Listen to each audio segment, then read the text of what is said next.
Salut à toutes et à tous, bienvenue dans Native Rhythm Session. Aujourd'hui j'ai la chance d'être accompagné par Papagal, un duo qui s'inspire des musiques des Balkans et que j'adore. On va parler de ces musiques, de ce qui les inspire et de ce qui les fait vibrer. Mais d'abord, je vous laisse vous présenter pour nos auditeurs. Salut, moi c'est Loïc, je suis le clarinettiste du duo. Voilà, et moi c'est Marius, je suis le guitariste et compositeur, si je ne m'abuse, du duo. Et que représente pour vous cette musique ? La musique des Balkans, c'est déjà des musiques, justement, des Balkans, parce que ça englobe beaucoup de pays d'Europe et du coup beaucoup de cultures. Donc c'est tout un panel en fait de cultures traditionnelles orales qu'on va retrouver de la Croatie jusqu'à la Roumanie, quoi. Voilà, en passant par un peu la côte méditerranéenne, l'Albanie, la Macédoine, voilà, et puis une partie de la Grèce. Trop cool. Bon, de toute façon, on en reparlera un peu plus en détail après. Mais avant ça, comment vous avez découvert ces musiques et qu'est-ce qui vous a donné envie de les jouer ? Moi, c'est surtout via mon père, à la base, qui a rencontré cet accordéoniste roumain qui s'appelle Marian Badoy, qui habite en France maintenant depuis je sais pas, une dizaine d'années. Et donc moi, j'ai rencontré quand j'étais tout petit et j'ai toujours un peu vu mon père travailler ces musiques-là à la guitare et on écoutait beaucoup. Mais ça fait peut-être maintenant 2 ans. En fait, c'est en voyant le groupe de Loïc, l'autre groupe de musique des Balkans qui s'appelle La Pêche. Je les ai vus en concert vers chez moi, ça m'a trop donné envie de vraiment me mettre à ces musiques et travailler tout ça. Et du coup, à partir de ce moment-là, j'ai poncé, je suis allé écouter plein de trucs, surtout de la musique roumaine et bulgare plus récemment. Voilà. Tu passes le relais ? Je passe le relais, je passe le bâton de parole. Allez. Moi, j'ai découvert la musique des Balkans avec une fanfare que j'avais écoutée, une fanfare originaire de ma ville où j'étais quand j'étais ado, qui s'appelle Besançon. C'était une fanfare qui reprenait un peu de musique des Balkans et surtout de la musique klezmer, c'est la musique traditionnelle juive. Voilà, et puis j'ai fini par rentrer dans cette fanfare et donc du coup avec eux j'ai commencé à mettre un petit pied dans ce monde-là et à en écouter aussi beaucoup. C'est comme ça que j'ai découvert. Trop bien. Et comment définiriez-vous votre musique et qu'est-ce qu'elle englobe comme influence ? Nous, en fait, la musique qu'on fait, c'est surtout des compositions. Moi, je suis à l'origine de ce projet. Je voulais vraiment monter un groupe de compos autour de ces musiques-là, mais c'est influencé aussi du jazz et de la fusion et de plein d'autres trucs que j'écoute. Mais donc voilà, l'idée c'était de composer en s'inspirant des musiques des Balkans et d'autres musiques. Et si on joue quelques traditionnels, mais on les joue vraiment pas de façon traditionnelle. Moi, je fais des arrangements beaucoup, j'adore faire ça. Et du coup, des arrangements, je pars de traditionnels et j'en fais quelque chose de plus personnel. Et voilà, on essaie de les faire à notre sauce, quoi.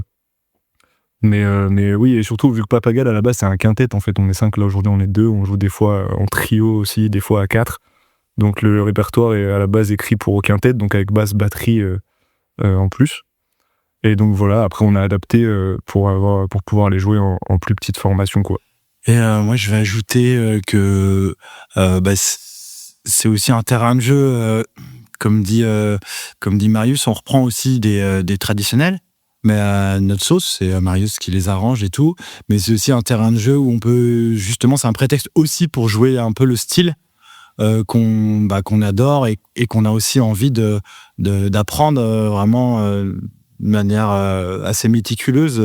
Voilà, on se destine pas ou on n'a pas la prétention de dire qu'on joue comme les musiciens et les musiciennes là-bas. Mais c'est vraiment une musique qui nous touche tellement qu'on a quand même envie de la comprendre et de l'apprendre voilà, le plus qu'on peut, quoi. Et l'apprentissage de cette musique, tu dirais que ça passe avant tout par quoi ? C'est l'apprentissage, ça passe par l'écoute, ça passe par l'oralité. Hein. C'est vraiment des musiques qui sont vraiment à 100% orales. Hein. Il n'y a pas de partition à la base. C'est vraiment des musiques qui se transmettent de musicien en musicien, de fanfare ou d'orchestre en orchestre. Et donc, du coup, nous, on suit quand même vachement ce précepte d'apprendre. C'est-à-dire que on écoute de la musique, on va relever les mélodies, on va les apprendre comme ça. Et sinon, on va aussi aller faire des voyages là-bas pour vraiment apprendre avec les musiciens là-bas, quoi, qui font vivre cette musique, qui faisaient vivre cette musique, qui la font vivre encore aujourd'hui, quoi. Ouais, puis se montrer les choses entre nous aussi. Oui. Je sais, par exemple, Loïc me montre beaucoup de mélodies qu'il a appris parce qu'il joue de la musique des Balkans depuis plus longtemps que moi.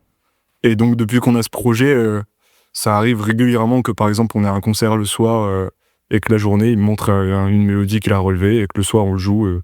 Et du coup, j'apprends beaucoup de morceaux comme ça. Des fois, des morceaux où j'ai même jamais écouté une autre personne le jouer que Loïc, quoi.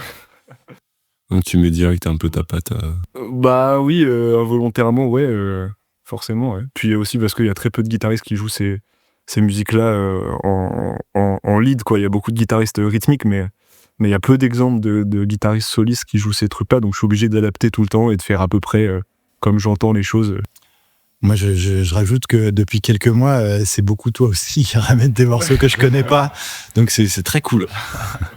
C'est aussi des musiques, vous me direz si je me trompe, mais qui ont grandi avec des influences ottomanes, turques, et avec des instruments qui justement sont pas forcément calés sur notre système occidental, où en Occident on divise tout par demi-ton, alors que là on a des notes entre les notes. Ouais, les musiques tempérées, oui, bien sûr, en fait c'est des musiques qui ont été influencées par les musiques ottomanes, parce que si on regarde l'histoire, il y a eu l'Empire ottoman qui s'est étendu sur une partie de l'Europe, donc du coup c'est la musique ottomane, comme tu dis, qui est de la musique microtonale, voilà, qui est de la musique non tempérée, du coup, qui a amené son influence sur les musiques et les musiciens d'Europe de l'Est et de Méditerranée aussi, surtout la Grèce, mais aussi la Bulgarie. Il y a eu l'Empire bulgare aussi, enfin, ils se sont fait la guerre et tout ça. Je suis pas un expert en histoire, mais donc voilà, c'est un peu des cultures qui se sont influencées les unes les autres,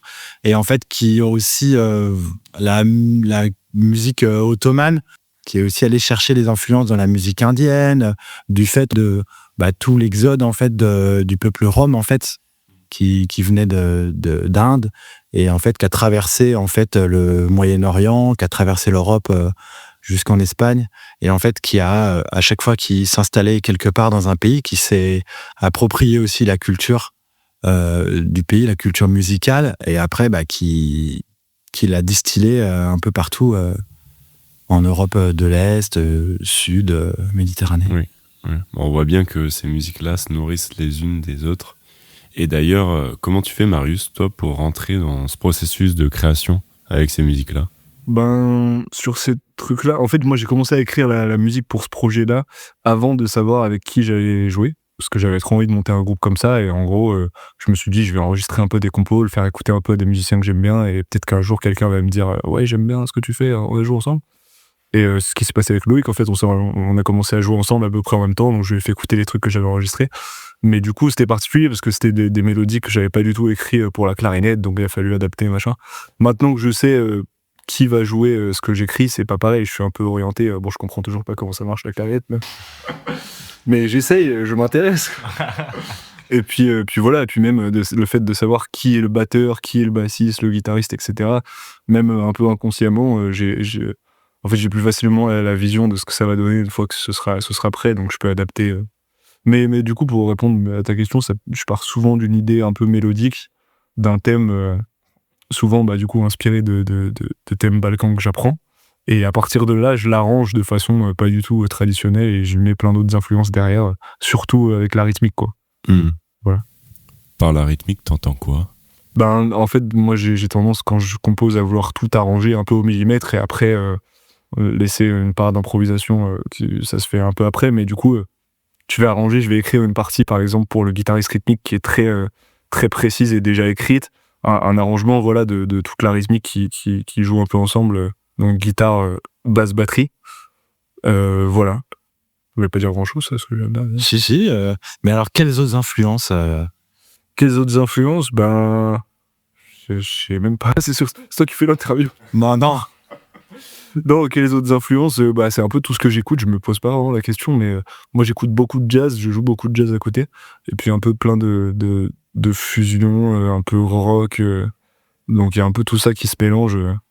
En fait, l'influence Balkan, elle est surtout en vrai dans les mélodies et dans les modes utilisés, etc. Mais même là-dessus, les mélodies, elles sonnent pas du tout traditionnelles, évidemment, parce que moi, je compose avec les infos que j'ai et ce que j'ai dans la tête. L'imaginaire que t'as de. Oui, voilà, c'est ça. Une mélodie. Oui, puis j'ai pas aussi envie de faire un truc qui sonne traditionnel, c'est pas l'idée, c'est juste que je reprends les trucs que j'aime bien, les ornementations, les modes que je trouve jolis, et après j'en fais quelque chose qui sonne comme un mélange de plein de trucs, quoi.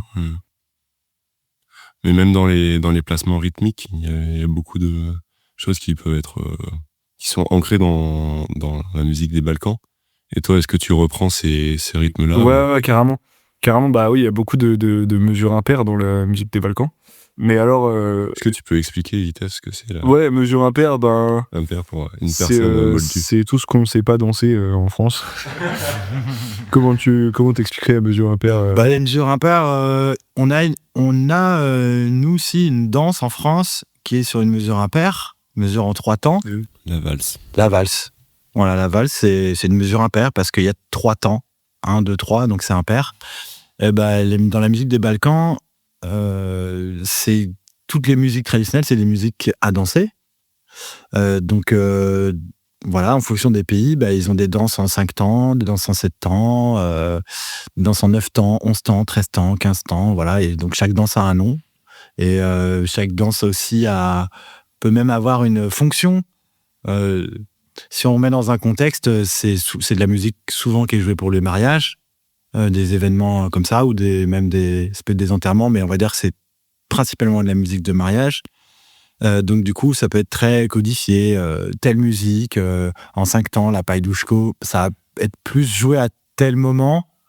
Voilà, les pravoro, musique de 4 temps, ça va être souvent joué au début. Voilà, ça va être plein de choses comme ça. Donc c'est vrai que là-bas, il y a beaucoup de musique, avec des rythmes impairs. Voilà. Et oui, et justement, parce que c'est fait pour la danse, la façon dont sont découpées ces mesures impaires, c'est un peu tout le temps les appuis sont tout le temps au même endroit, sinon les danseurs ils s'y retrouvent pas, quoi.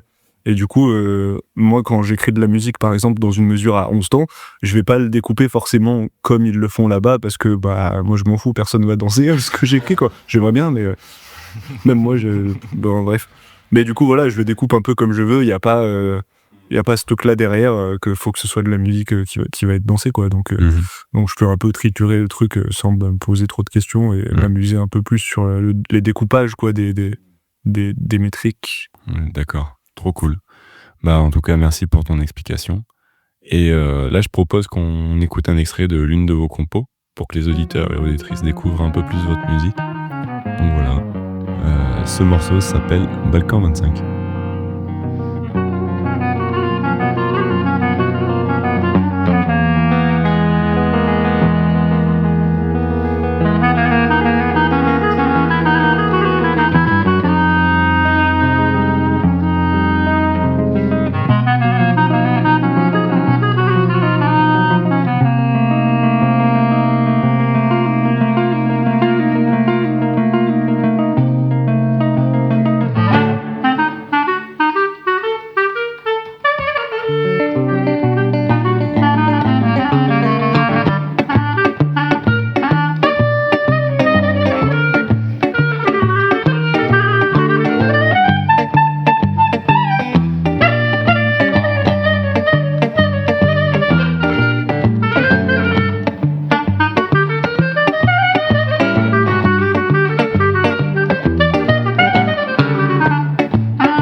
Voilà, c'était un extrait du home live qu'on a tourné et qui sera disponible une semaine après la diffusion de ce podcast.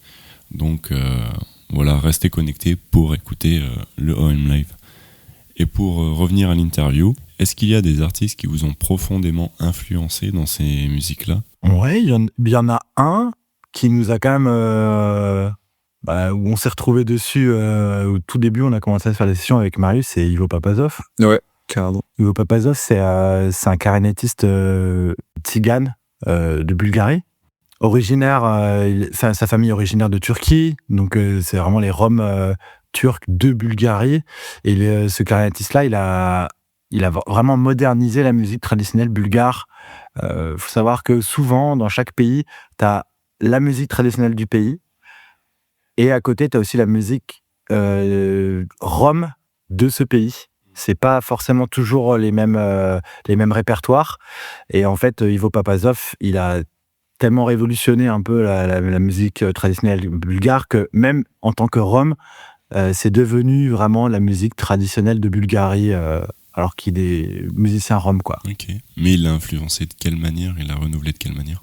En composant, en fait, la musique, en composant beaucoup de musique, et du coup, c'est devenu des classiques, on va dire, du répertoire traditionnel bulgare, quoi. Que même maintenant, les musiciens bulgares non roms vont jouer, quoi, et même s'inspirent de son jeu. Donc, il a vraiment, modernisé, révolutionné la musique bulgare. Et c'est vrai que on a commencé à faire des sessions avec Marius en relevant des morceaux de lui. Ben moi, il y a un mec qui m'inspire de ouf, mais qui est pas du tout des Balkans. C'est un pianiste qui s'appelle Tigran Amazian, qui est un pianiste arménien. Et en fait, l'inspiration, elle est surtout sur la façon dont il mélange justement son influence de musique trad arménienne et avec le jazz et avec plein d'autres choses. Et en fait, il écrit de la musique que moi j'adore. Et la façon dont justement il arrive à faire un métissage de toutes ces influences-là. Il y a aussi... lui, il écoute énormément de métal. Il y a une grosse influence métal dans sa musique, grosse influence jazz. Et même dans des contextes où vraiment il joue dans des standards de jazz, quoi, avec vraiment des musiciens de jazz, on ressent son influence un peu arménienne. Alors moi, je suis pas du tout spécialiste de la musique arménienne, mais on entend, en tout cas dans les modes et dans les ornements, dans comment il joue, on entend cette influence-là. Mais c'est pas... c'est très bien mélangé, je sais pas comment expliquer ça, mais j'adore comment il arrive comment il écrit de la musique avec tout ça, quoi. J'essaie de m'inspirer un peu de ça avec d'autres influences du coup, mais voilà. Il y a un autre groupe aussi, je pense, qui a un peu influencé. Tu me dis, je me trompe pas. Farmers Market. Ouais, à fond. C'est Farmers Market, ils sont de Norvège. Norvège ou de Suède, hein, ouais. C'est ça. Hein. Ah oui, il me semble. Ils sont du Nord, quoi. Et tu connais du coup ? Ouais, Marius m'avait envoyé des trucs. Ah ouais, ok. Ah oui. Dont Farmers Bon là, c'est influencé de. Plein de trucs. Wow, c'est un truc de fou, quoi. C'est un mélange de plein de choses, du rock, de la funk, du free. De la musique slave aussi. Ouais, enfin c'est vraiment plein de choses. C'est un peu de la musique zapping, un peu. Oui. Mais voire même, il peut y avoir un effet, il y a un côté aussi Frank Zappa dedans. Et puis il y a un côté comique aussi un peu. Un côté hyper burlesque. Et ça, c'est... Wow. Ouais, l'album, c'est Surfing to USSR au lieu de USA. Ouais, c'est ça. Surfing to USSR, ouais. Ça, grosse influence. Moi, il y a aussi un musicien dont les projets m'ont beaucoup aussi influencé, qui joue dans ses projets. C'est pas de la musique trad, mais voilà, c'est un peu le musicien, le clarinettiste qui a mis le pied à l'étrier à plein de musiciens et de musiciennes en France. Le gars s'appelle Laurent Chloé. C'est un Breton qui vient à la base musique bretonne, musique klezmer aussi, puis il est parti vivre en Turquie, en Bulgarie pendant des années. Et il est revenu avec des copains, il a monté des groupes, et notamment un groupe qui s'appelle Beyler Bey. C'est un trio accordéon, percussion et clarinette. Pareil, il y a un côté vraiment très burlesque dans leur musique et tout ça, et c'est un mélange. Ils viennent chercher des influences un peu bulgares, un peu turques, mais après ils ont vraiment leurs pattes. C'est vraiment, ils font vraiment la musique bien à eux. Et il a un autre projet aussi où il est plus invité que vraiment membre permanent, un duo qui est vraiment génial qui s'appelle Altavoz. C'est c'est deux musiciens, un accordéoniste qui s'appelle Jérôme Soulas, c'est lui qui écrit la musique, et puis un batteur, Pat. Voilà, et à deux, accordéon avec des sons MIDI électroniques, et puis lui à la batterie où il a plein de sons bizarres, il a des peluches qui font des points, points, points, points. Ouais, il joue avec et tout ça, et voilà, pareil, très influencés eux plus par les musiques serbes, donc les colos, tout ça. Et pareil, ils en font de la musique presque de la musique à l'image, quoi. De musique à l'image. C'est-à-dire presque de la musique, comment dire, on pourrait se croire presque dans une BO d'un film, oui. quoi. Oui. Voilà, quoi. Enfin, un truc de Tim Burton ou presque des fois. Enfin, ça évoque beaucoup de. Ça évoque l'aventure. On peut y voir des personnages presque. D'ailleurs, ils ont des costumes sur scène. Enfin, ils ont vraiment, ils ont un univers même scénique très loufoque, quoi. Après, il y a tellement de musiciens et musiciennes dont on pourrait parler, mais on va dire là, c'est ceux qui sont plus hybrides, on va dire. Il y a ceux-là qui nous viennent en tête. Trop chouette. Et du coup, Papagal, ça veut dire quoi? Papagel, ça veut dire perroquet en roumain, mais en fait dans plein de langues ça ressemble un petit peu. Et alors il me semble qu'en roumain c'est aussi une insulte un peu mignonne, Papagal. Mais en fait à la base c'est surtout parce que il y a beaucoup dans ces musiques-là des questions-réponses avec mélodie et un soliste qui fait la mélodie et tout l'orchestre qui répond la même mélodie. Et puis voilà, ça me faisait marrer, ça me faisait penser à un petit perroquet qui répétait les phrases. Ça marche bien. Et du coup, on peut retrouver où Papagal? Ah, ça, j'avais pas anticipé. Oh là là, T'as pas anticipé? J'avais pas mis son nom anti-sèche, ça. Aïe. Non, en tout cas, on est sur Instagram, Facebook. Nous, tous les deux, on a sorti une petite vidéo il y a pas longtemps là, d'un arrangement d'une païdouchko bulgare qui est sur YouTube. Voilà, C'est incroyable. Merci, ça fait plaisir.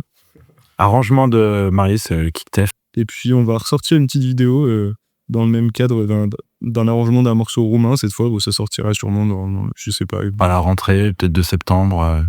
Et sinon, cet été, on va beaucoup jouer en trio. Ouais. Sachant que le trio a plusieurs formes aussi. Ça peut être du trio de guitare clarinette, ça peut être aussi trio de guitare violoncelle aussi. On a une amie qui nous retrouve sur la route de temps en temps quand elle est là, et ça fait super plaisir, qui s'appelle Léonore Grolmund.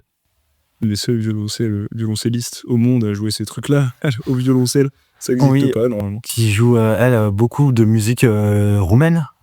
Ouais. Voilà, c'est vrai qu'il y en a très très très peu des personnes qui font ça au violoncelle.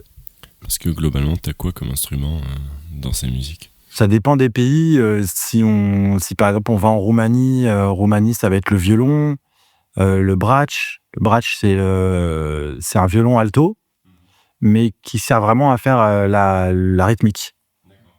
Qu'elle ajoute pour faire les accords. T'as bien sûr la contrebasse, t'as l'accordéon, et t'as aussi le cymbalum. Alors là, typiquement roumain et moldave. Sinon après, si tu descends plus, t'as aussi un peu la clarinette, musique roumaine, mais plus en musique moldave. Et sinon après, si tu descends plus au sud, que tu vas vers la Macédoine, c'est là que tu vas avoir toutes les fanfares, fanfares de cuivre, voilà, trompette, euphonium, tout ça. Et après, si tu vas plus vraiment sur les bords de Méditerranée, en Grèce, là tu vas avoir la clarinette notamment, et après tu vas avoir le tambour, tu vas avoir plein d'instruments traditionnels de là-bas. Tu vas avoir le saz, instrument à cordes, tu vas avoir le bouzouki aussi, le oud aussi, que tu vas retrouver vraiment en Grèce, en Turquie, et après de l'autre côté de la Méditerranée, dans tout le Maghreb. Et après, il y a encore d'autres instruments traditionnels. Il y a plein de flûtes traditionnelles qui ont des noms très différents en fonction des pays et tout ça, et aussi des cornemuses aussi. C'est vraiment un instrument, c'est presque un instrument même mondial en fait. La cornemuse, on le retrouve dans vraiment plein de cultures aux quatre coins du monde. Donc là-bas, ils ont aussi leur cornemuse traditionnelle, la gaïda. Voilà. La guitare, elle est où la guitare? Et la guitare, la guitare, c'est, tu me dis si je me trompe, mais c'est plutôt assez récent, la guitare. Ouais, carrément. Ouais. Ouais, clairement. Il y a les exemples un peu connus, entre guillemets, de guitaristes. Il y a un guitariste roumain qui s'appelle Nicuzor Ciuleanu, qui est vraiment guitariste soliste et Et c'est vraiment ouf. Enfin, c'est très inspirant. Ça, moi, j'ai découvert ce gars il y a peut-être 1 an et ça donne envie vraiment. Enfin, on voit que c'est possible de jouer ces musiques-là à la guitare. Je me suis dit, ah ouais, d'accord, ok, c'est parti, allez, on y va. Puis après, il y a un Vulgar qui s'appelle Atesh, pareil, qui est soliste à la guitare électrique. Mais oui, c'est sûr que ça, c'est intéressant. Après, il y a des guitaristes un peu en accompagnement depuis un peu plus longtemps, il me semble. Puis après, il y a quand même une influence, une passerelle avec la musique Gypsy Manouche. Ouais, et carrément. Vulgar. Ah ouais, bien sûr. Ouais. Je sais pas d'où ça vient, mais. Alors moi non plus, je suis pas hyper expert, mais par contre, il y a un film super qui retrace justement l'histoire du peuple rom, en fait, parti de l'Inde pour arriver jusqu'en Europe, qui s'appelle Lachodrome. Lachodrome, ça veut dire bon voyage en Rome. C'est une fresque, en fait. C'est une fresque sur l'histoire des Roms, une fresque musicale.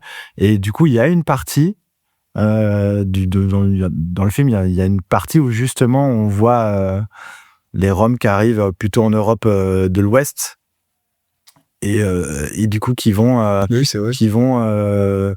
mélanger un peu les musiques traditionnelles, notamment un peu le jazz du début du 20e et puis même les musiques traditionnelles, le musette notamment, et plein de choses comme ça. En Allemagne, moi je le sais pas trop parce qu'il y a aussi une grosse communauté en Allemagne et du coup qui vont un peu créer tout ça, musique tzigane à la guitare, donc notamment le jazz manouche avec Django, bien sûr.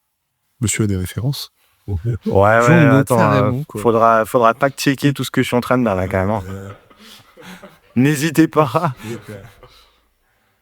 Et pour finir l'interview, est-ce que vous pouvez nous donner des références de musique qui vous touchent particulièrement, qui vous rendent nostalgique? Voilà, c'est souvent fini par ça. Bon, en ce moment, si on veut rester connecté un peu avec les musiques trad, Ouais. Moi c'est la musique turque. En ce moment là, je m'écoute des Taksim beaucoup. Le Taksim, c'est des solos, des improvisations d'un musicien et une musicienne, vraiment en solo, des fois accompagné par juste une note. Oui, c'est purement modal. Complètement, ouais, et puis qui joue, voilà, qui improvise sur des makams. Et moi, ça me... Tu peux expliquer vite fait ce que c'est un makam? Un makam, c'est les modes ottomans. Alors moi, je pratique un petit peu, hein, je suis vraiment... J'ai mis deux doigts de pied dedans, on va dire. C'est la musique makamique, c'est l'agencement en fait des couleurs, des couleurs modales en fait qu'on retrouve dans la musique ottomane, la musique turque, la musique arabe aussi, et qui va donner toutes les couleurs de ces musiques de là-bas en fait. Donc c'est vraiment de la musique microtonale, c'est à chaque couleur son makam. C'est une musique qui part d'un point de référence à une autre et qui... Voilà, ouais. Et puis alors c'est vaste, comme la musique indienne est tellement vaste dans les rythmes et les couleurs. Là c'est pareil, là c'est... Si tu t'ouvres la porte, c'est un monde infini derrière, mais qui est magnifique. Et comme tu dis, qui peut être empreint notamment de mélancolie, mais de toutes les émotions possibles. Hein. Je conseille fortement de s'écouter des Taksim. Voilà, Taksim, Taksim. Tu mets ça sur YouTube, tu vas en avoir l'appel. Et c'est magnifique. Voilà ce que j'ai à répondre. Ah non. Non, moi, il y a une balade d'un chanteur roumain qui s'appelle Nicolae Gouța que je trouve trop magnifique, mais alors j'étais en train de regarder et elle possède un titre, je m'y aventurerai pas, mais c'est dans un album qui s'appelle The Best Living Gypsy Voice. En fait il me semble que c'est un producteur français. En fait lui, Nicolae Gouța, il fait surtout de la musique un peu pop roumaine, plus moderne, un peu ultra kitsch quoi, si je puis me permettre. Et il y a un producteur français qui lui a dit attends, juste te plaît, fais juste un album un peu avec des trad, des chansons trad roumaines parce que c'est trop beau et du coup il a enregistré cet album là que je trouve magnifique, et une balade, c'est le deuxième morceau de l'album qui est trop belle quoi. Lui il a une voix de ouf et ça c'est un morceau que j'aime beaucoup. Je mets généralement sur les podcasts, je mets tous les liens des musiques dont on a discuté. Ça m'évitera de dire le titre. Ça t'évitera. Ouais, juste c'est que tu me l'enfer, passes j'ai la regardé, j'ai fait non, on peut même pas essayer. Bah, merci d'être venu partager cette musique ici. Merci à toi. J'ai passé un super moment. Et voilà, on se retrouve pour un prochain épisode bientôt. N'hésitez pas à vous abonner à Papagal Duo, Trio, Quartet. Vous avez combien de pages? Non, c'est Papagal. Ouais, c'est une seule qui regroupe tout Papagal. Voilà. En photo là-dedans. Allez tout checker. Surtout le live à NRS. Oui. Et puis voilà, à bientôt. Merci à toi.